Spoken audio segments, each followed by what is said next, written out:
You ask Tiger to solve. This deals with linear equations with one unknown. The final result is x equals -1.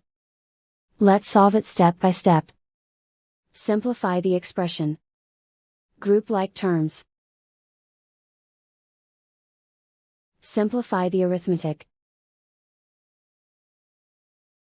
Group all constants on the right side of the equation.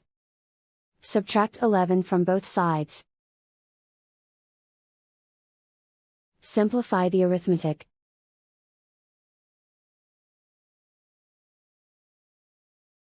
Isolate the x. Divide both sides by 11. Simplify the fraction.